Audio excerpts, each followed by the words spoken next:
इसी में आप सबको सलाम। मेरी गवाही कुछ इस तरह है कि जिस तरह पास्टर साहब ने पिछली बार बोला कि इधर कोई है कि जिसमें मुझे कुछ नज़र आया है, उससे पहले मैं फ्राइडे को आई तो पास्टर साहब ने बोला कि इधर कोई है जिसका एक्सीडेंट होता है।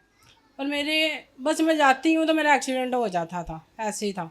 और मुझे सच में ऐसे लगता था कि मुझे कोई कहता है कि मैं तुझे मार दूँगा, तो ऐसे आवाज़ आती है सामने या ख्वाब में, मुझे लगता था। तो मैं अपने घर वालों को या वैसे अपनी फ्रेंड्स को बोलती थी मुझे लगता है मैंने मर जाना है। तो नदीम भाई ने, पास्टर साहब ने दुआ की। इससे पहले भी 2010 में मैं काफ़ी बुरी तरह इन हालात में थी, तो खुदा की खादमा सिस्टर शिबा को खुदा ने मेरे लिए इस्तेमाल किया और उन्होंने मेरी रूहानी तौर पर बड़ी अच्छी रहनुमाई की और मैं खुदा में आई और मैं इसी चर्च से बहाल हुई। फिर मैंने इस चर्च में आना छोड़ दिया किसी फजूल से रीज़न की वजह से। तो फिर उसके बाद पास्टर साहब जिधर भी मिलते कहते चर्च आया करो। मैंने कहा अच्छा मैं आऊँगी।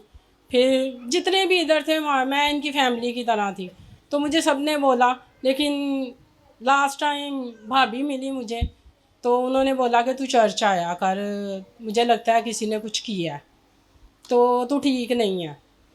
फिर पास्टर रेहान तो मुसलसल जिधर भी मिलते थे वो मुझे कहते सबा तू चर्च आ। मैं कहती रेहान भाई प्रॉमिस में आऊँगी, तो मैं नहीं थी आती। लेकिन उस दिन उन्होंने बोला कि अब पक्का प्रॉमिस कर, सिस्टर शिबा भी साथ थी, तू आएगी। तो मैं आई तो खुदावन की तरफ से वैसे कि मेरे अंदर एक अजीब सा सुकून आया जो मुझे कहीं नहीं था मिलता।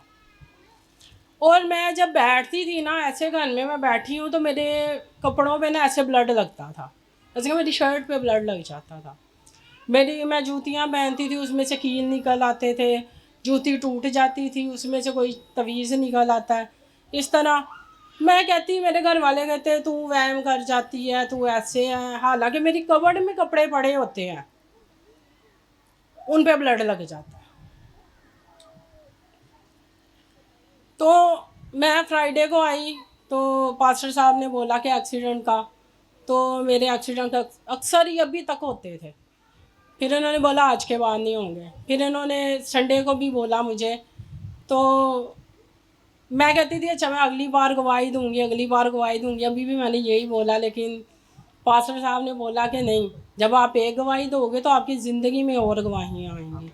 और मैं जब से यहाँ पे आई हूँ, इससे पहले भी मैंने दुआ करना शुरू की थी, चर्च जाना शुरू किया। तकरीबन मैं 4 साल से ज़्यादा अरसा हो गया कि मैं चर्च नहीं जाती, मैं दुआ नहीं थी करती। और हालात ऐसे थे कि मैं अपने आप को कभी कभी मारती भी थी।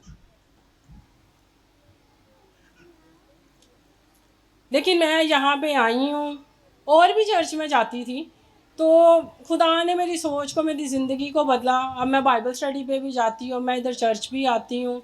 और मैं पहले भी इधर से बड़ी बरकत मैंने पाई है, और मेरा ईमान मैं अब भी पाती हूँ।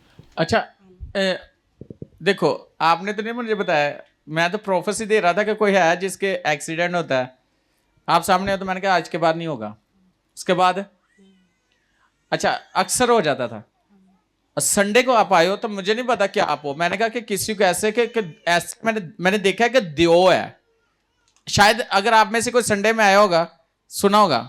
मैंने बोला था कि एक दियो है और वो आपको किसी को कहता है कि मैं तुझे मार दूंगा। और वो कौन है? आप सामने आए ऐसे। और अभी आपने बताया कि वो बोलता था ख्वाब में या वैसे आवाजें आती थी और अजीब सी। लेकिन जब मैंने कहा कि आज के बाद ना मैंने हाथ रखा ना मैंने दुआ की, ऐसे यहां वर्शिप में आप खड़े हो तो मैंने कहा आज के बाद ऐसा नहीं होगा, तो क्या हुआ? नहीं, उसके बाद नहीं हुआ। और आप बहाल रहोगे, खुदावंद आपके साथ है। मुझे ना कभी कोई बीमारी, कभी कोई बीमारी, बड़े बड़े टेस्ट करवाए, 15-15, 20-20 हज़ार के करवाए हैं, लेकिन मेरी रिपोर्ट में कभी कुछ भी नहीं था आता।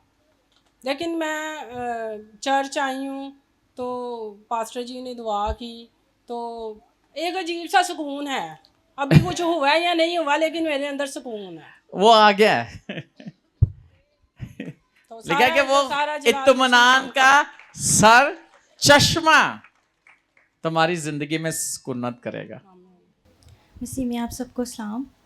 मेरी गवाही कुछ यूँ है कि हम जब यहाँ पर आ रहे थे तो हम रिक्शा ढूंढ रहे थे पर हमें रिक्शा मिल रहा था। हम काफ़ी देर से ना मतलब 5:30 से तैयारी कर रहे थे पर मिल नहीं रहा था। फिर हमने कहा चलो बाहर से ले लेते हैं। बाहर से लेने लगे, हमें किराया नहीं मुनासिब मिल रहा था और जब एक रिक्शा मिला तो उसमें मैं चढ़ने लगी और मैं बहुत बुरी तरह से गिरी। इतनी बुरी तरह से गिरी कि मैं पूरी साइड बहुत दर्द कर रही थी, मुझसे चला नहीं जा रहा था। मैं बहुत मुश्किल से इधर गली तक चल के आई हूँ। यहाँ पर आते साथ मैंने कहा आज तो खुदा मुझे शिफा देगा, मेरी ज़रा दर्द नहीं है, अब मैं आराम से चल रही हूँ, मेरे कंधे की कोई दर्द नहीं है।